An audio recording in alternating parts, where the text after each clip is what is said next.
Man is dead and another is in the hospital after what police call an attempted burglary in Riverside. Officials say the resident and one of the suspects were each struck by gunfire during an overnight shootout. KTLA Shelby Nelson joins us live from Riverside with the latest. Shelby.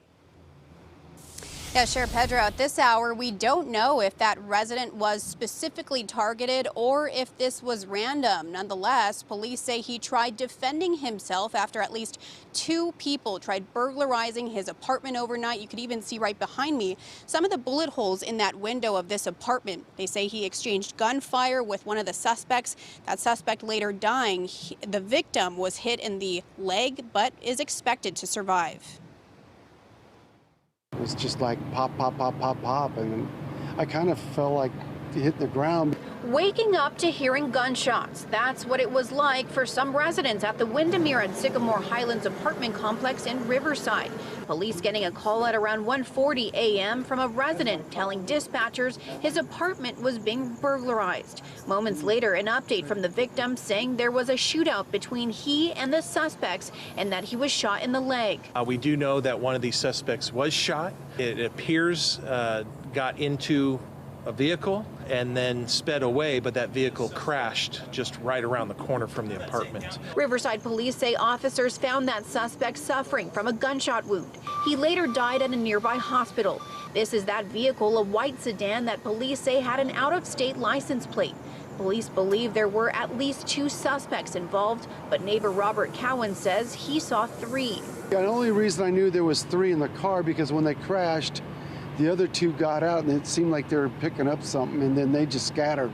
One of the apartment windows riddled with bullet holes. A woman by the name of Jasmine came to check out the apartment and says she is the victim's girlfriend. Have you talked to him? I haven't talked to him yet. He's in the hospital. They haven't released any information really, but he's gonna be okay. When asked whether she's glad he defended himself, Of course, he did what he needed to do. with many recently taking matters into their own hands to defend themselves inside their home, officials say that is their right so long as they are not barred from having weapons. Anybody who has a firearm should make themselves an expert in everything about that firearm. This isn't, we don't want people just to go out and buy a gun and think that now they can defend themselves. So Shelby, is there any security at this apartment complex or anything to keep the residents safe? Yeah, Pedro, good question. Those are actually some of the concerns that residents brought up with us because they say they have requested of management to have more cameras put out here as well as patrols.